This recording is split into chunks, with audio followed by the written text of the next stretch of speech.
In 2017, during my last semester of high school, some friends and I decided to skip the pep rally for the girls' varsity basketball team. It was their first time making the playoffs, and while that was a big deal, we weren't really into school spirit stuff. My last period of the day was theater tech, just a class I was taking to fulfill a fine arts credit. Two friends of mine, a grade below me, were also in that class.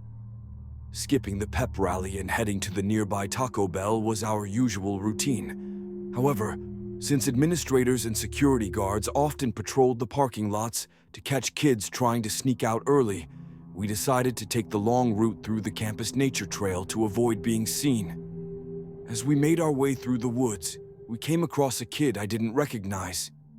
He was a skinny white guy with shaggy black hair, baggy jeans, and a plain white t-shirt. He was shorter than me, but what stood out most was how disheveled he looked. His hair was full of leaves and twigs, his shirt was dirty, and the knees of his jeans were stained with grass and mud. It looked like he had been crawling around in the woods. For a brief moment, I wondered if he lived out there. We were walking parallel to the school, heading toward the back of the parking lot, when he came walking toward us from a deeper part of the trail. He was out of breath and looked nervous. My two friends said hi to him. They later told me he was in their grade, not someone they really knew, just an acquaintance. It was meant to be a quick hello, but something felt off. He seemed scared and suspicious of us. He asked what we were doing out there, and we told him we were skipping the pep rally. One of my friends joked, "What have you been doing out here? Camping?" My other friend and I gave a nervous laugh, but the guy didn't smile. He explained that he had been dropped off at school that morning and was supposed to take a bus to DAEP, the alternative school for kids who got suspended. Suddenly, his plain outfit made sense. It was the infamous DAEP uniform. He told us he didn't want to go, so after his mom dropped him off, he pretended to wait for the bus, then went and hid in the nature trail for the entire school day. Even as he told us this, he kept looking around nervously, scanning the trees behind us like he was worried someone had followed us, or followed him. We didn't say anything to each other, but all three of us knew something wasn't right. It felt like we were in danger. We told him, "All right, man. Well, good luck. We're gonna try to get to our cars and head home before the pep rally ends." When he heard the word cars, his face lit up. He started walking with us toward the parking lot and became noticeably more talkative. He asked if one of us could give him a ride home. We stumbled through excuses. None of us had expected that question. I didn't know him at all, and my friends barely did. But he wouldn't take no for an answer. He insisted that people would start looking for him soon, and he'd be in big trouble. We told him he'd probably be fine if he just hid in the woods a little longer, but he said, "Nah, man, you don't understand. I broke into a car at the fellowship." He pointed toward the nearby mega church, whose parking lot backed up to the school. I took this. From his waistband, he pulled out a handgun. I felt sick to my stomach. I had never seen a gun in real life before, and it wasn't just the weapon that scared me. It was everything about this guy, his skittishness, his desperation, the tension that had been building in the air. One of my friends carefully told him he should probably just ditch the gun and run. The guy just stared at us, looking each of us in the eye one by one. Nobody said anything. Finally, I broke the silence by saying we wouldn't tell anyone, but that we really had to go before the pep rally ended. Then my other friend, who had been quiet the whole time, stupidly added, "Yeah, and it's best we're not around if they start looking for you for that." He gestured toward the handgun. The kid's eyes narrowed. Again, he asked if one of us could take him home. But this time, it didn't feel like a question. It felt like a command. I've never considered myself particularly brave, but I just blurted out, "Nah, man, I'm good." Another tense silence. Then he said, "Before you leave, do you guys want to see something?" My first friend, the more hot-headed one, wasn't a fan of this. He and I exchanged a look that said, if something's about to happen, we might have to fight or run. Our third friend, who always tried to de-escalate, was visibly scared. He asked, "What do you want to show us?" But before the kid could answer, my first friend cut him off. "We don't want to see. We have to go." He started walking past the kid briskly. The rest of us followed. A few steps in, we broke into a full sprint toward the parking lot. When we were maybe 50 feet away, I looked back. The kid was still standing there watching us. He had tucked the gun back into his waistband and was walking toward another path deeper into the woods. When we got to the parking lot, there were cops everywhere. We were breathless and terrified. Somehow in the chaos, nobody noticed us come out of the trail. We didn't want to risk running into anyone, so we tried to sneak back inside the school through a side door, but it was locked. An administrator spotted us, brought us inside, and shoved us into a classroom where we finally learned what was going on. Here's what we pieced together from everything we heard. That kid had skipped deep, hid in the woods, and broken into a car at the church. From that car, he stole 2 guns, a semi-automatic shotgun, and the handgun he showed us. After taking the guns, he texted his girlfriend and told her he was about to do something terrible. He said, "When you see my name on the news, turn off the TV." He told her directly that he was going to kill students.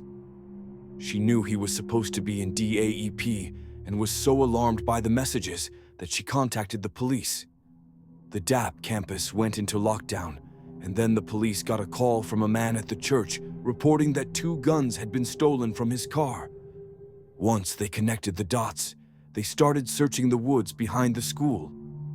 That's when they found him. I guess when we ran into him, he either hadn't had time to hide the shotgun, or maybe he stashed it when he saw us.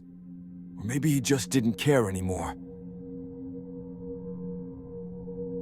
During my sophomore year in high school, I was unfortunately involved in a school shooting.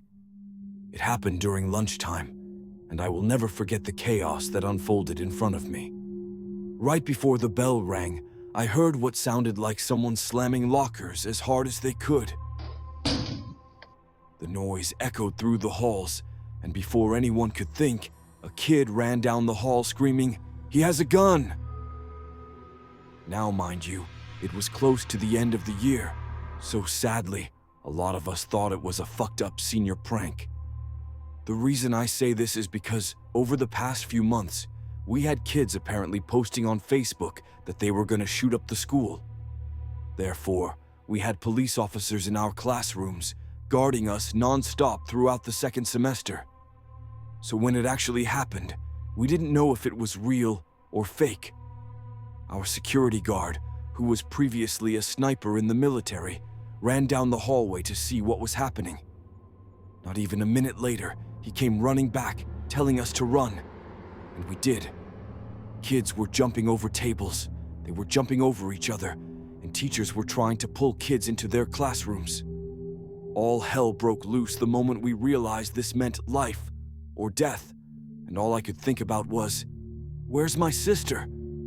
She had left for the bathroom moments before the first shots rang out, and I remember not knowing what to do. Do I find her, or do I hide because the gunman was coming right for me?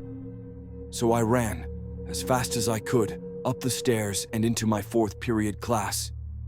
The teacher had sent a student out to see what was going on, and I rushed us both inside, telling him to lock the door. I remember everyone was staring at me, like, what is going on? Are you okay?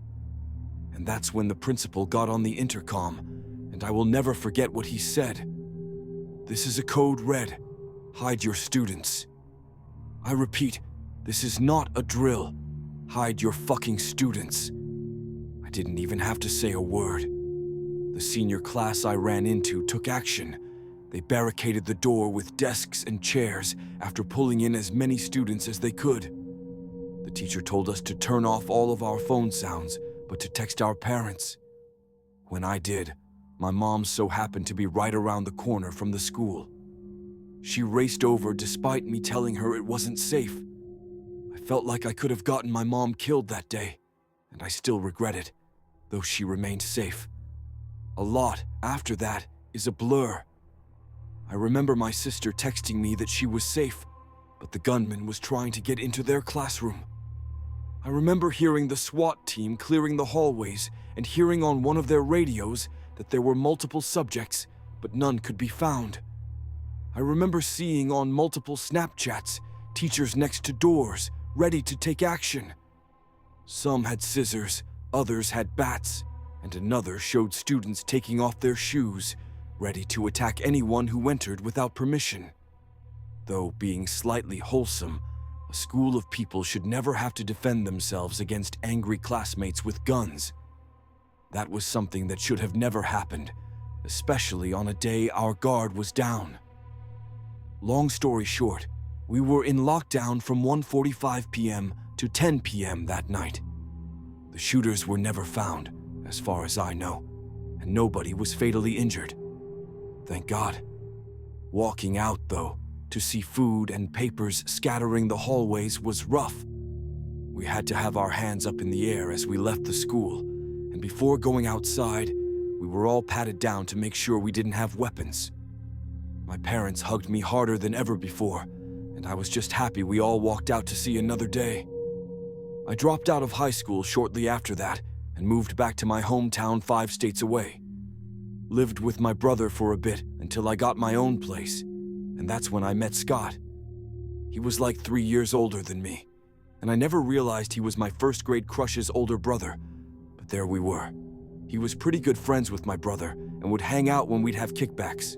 Can't say he was a bad guy from what I saw, and he never had beef with anyone. Super laid-back, stoner-type guy. He was really cool, until we all got drunk one night and it slipped that he almost shot up his high school. Now everyone there pretty much knew this about him, but played it off as, well, he didn't actually do it, so... Even my brother. I was disgusted. When I told them what happened to me, they dropped him from the friend group pretty fast. It's just sad that it took me telling them I was actually involved in one to no longer be friends with him. Like people, you shouldn't have been friends with him to begin with. What the fuck? Anyway, so I moved again, and no longer talk to any of those friends, including my brother, and that's something I'm not sorry for. It's been almost 10 years, and I'm slowly moving on. I just wish the trend of validating other people's bad behavior would stop. It's not a game, and if you ever feel the need to take these drastic actions, please don't. It's not worth ruining your life and others. You have a chance to make things right, so please do it. Thank you for taking the time to listen to this. And Scott, I'm more than okay never seeing you again. This happened around this time last year when I was a junior in high school. There was this kid in my first period, which was criminal justice, who never talked. Not to be rude, but he was your stereotypical, don't mess with that kid, he'll pull out a gun kind of kid. Whenever someone in my class would talk to him, he always had a snarky or disrespectful comment to say. He never did his assignments and always had this stern look on his face. He was also very strange. I think he was socially awkward and didn't know how to talk to people because each time he would talk to us, it was uncomfortable for both us and him. One morning, this kid came to school and acted out of the ordinary. He sat in a different seat and didn't have his backpack on him. After my teacher took roll, he left the room to go to the portable next door to us, which is also a criminal justice class. The kid walked out of class without telling anyone and didn't come back. Once first period ended, I forgot all about him and went to my chemistry class when we were suddenly put into a code red. We were all confused and scared since we had just had our drill week the previous week and had no information about this code red. My entire class hid in the chemical closet for 2 hours during the whole thing. I remember getting texts from my mom asking if I was okay. I asked her if she knew anything about it, and she didn't. At around 11 that day, we were put into a code green and went on with our day without knowing why we had been on lockdown. When we went back to school the next day, We asked my criminal justice teacher what had happened. He told us that the mean kid in our class ditched after he took attendance and walked half a mile to the gas station up the street from school and robbed it. Authorities were called, and the SWAT team arrested him in the woods surrounding our school, where he had ditched his backpack. This kid was armed with a loaded gun during class, which I was in. My teacher said that he dropped his backpack on the trail in the woods so that when he was done robbing the gas station, he could blend in with the rest of us at school, and no one would suspect him. A really messed up part of this is that he was wearing a killer clown mask while he did it, and this was during the time when people were going around dressed as clowns and chasing cars. It's unsettling for me to know that I was in the same room as this kid before he committed that crime, and that he had a loaded gun literally on him. Someone could have pissed this kid off, and he could have shot up the school or who knows what. We also later found out that he had charges for drug possession and for beating up his mom before he robbed the gas station. I don't know what this kid has gone through, but I hope he gets some help. I also find it ironic that he decided to ditch the class to commit the crime, when the teacher of that class is literally a cop.